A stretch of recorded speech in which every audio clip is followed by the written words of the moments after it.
Car, encore que Christ ait été crucifié dans la faiblesse, toutefois il est vivant par la puissance de Dieu. Nous de même, nous sommes faibles en lui. 2 Corinthiens 13,4. Voici un nouvel aspect de la conformité à la mort de Christ. Dans cette faiblesse humaine de Jésus qui monte à Jérusalem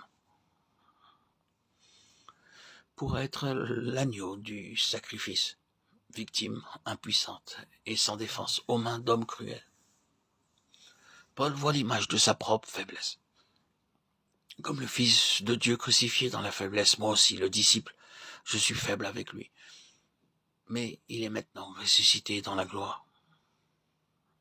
Dieu l'a ressuscité par sa puissance. Moi donc, bien que je sois encore aujourd'hui dans la faiblesse et l'adversité, je participe à sa vie par la puissance de Dieu. Je vivrai avec lui par la puissance de Dieu, au milieu de vous, faible par moi-même, crucifié par ma faiblesse, même, mais rendu semblable à mon Seigneur dans sa mort. Je compte sur sa vie pour qu'elle se manifeste par moi, parmi vous, Corinthiens. Sans doute, je suis faible, mais il n'est pas faible celui qui, par moi, agit en vous. Être crucifié par la faiblesse, voilà donc l'un des côtés de la ressemblance avec Christ. Et cependant, que de chrétiens s'imaginent devoir faire l'expérience contraire, se sentir puissant, invulnérable, conquérant même, avec l'enflement de l'intellect. Ils s'imaginent volontiers qu'ils doivent devenir des réservoirs de puissance céleste, d'énergie, de dynamite divine. Et nos conceptions toutes humaines sont souvent des obstacles à notre avancement spirituel. Mais c'est uniquement dans la faiblesse que Dieu peut manifester sa force.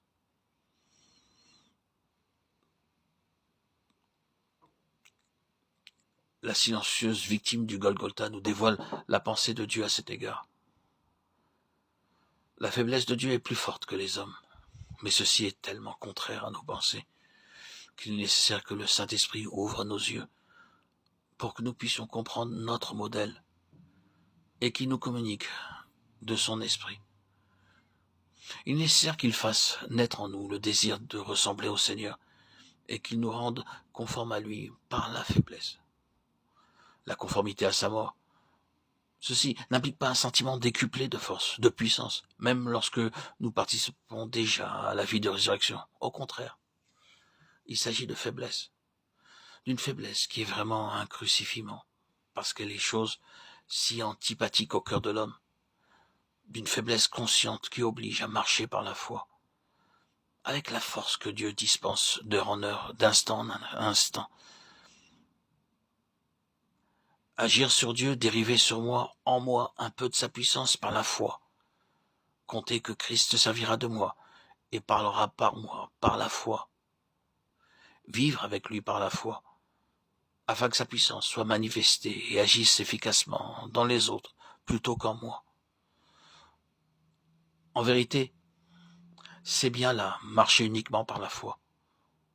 Pour les autres, en eux, une démonstration d'esprit et de puissance.